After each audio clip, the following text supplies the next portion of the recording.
ఈ ప్రభుత్వంలో రహదారులు ఏర్పాటు చేయలేకపోయేటప్పటికి ప్రజలందరూ కూడా మేము వెళ్ళేటప్పటికి అక్కడ ప్రశ్నిస్తున్నారు. దాన్ని మాకు ఆ రహదారులు నిర్మించి ఆ బ్రిడ్జిలను కూడా నిర్మించాలని మీ ద్వారా కోరుతున్నాను అధ్యక్ష. ప్రజలందరూ కూడా చాలా ఇబ్బందులు పడుతున్నారు.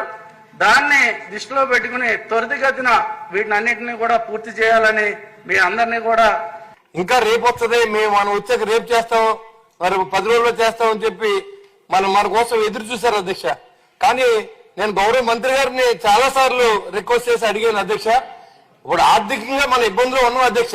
అదేవిధంగా ఇన్ఫ్రాస్ట్రక్చర్ ఈ రోడ్లు మనం చేసుకోకపోతే అధ్యక్ష చాలా ఇబ్బంది పడే పరిస్థితి, ప్రజలు కూడా మనకి వ్యతిరేకత అవుతా ఉన్నారనే విషయాన్ని సభ ద్వారా మరి నేను తెలియజేస్తున్నాను అధ్యక్ష.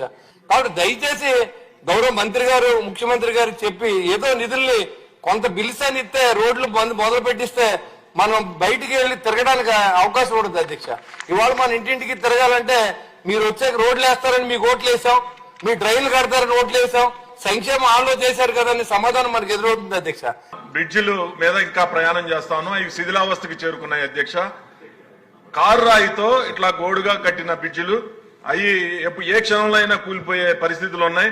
అలాగే బెయిలీ బ్రిడ్జి మీద కూడా వాళ్ళకి కూడా ప్రయాణం చేస్తా ఉన్నాం. బ్రిడ్జి కట్టి అసంపూర్తిగా నిర్మాణం పూర్తి చేసి అలా ఆగిపోయి ఉన్నాయి.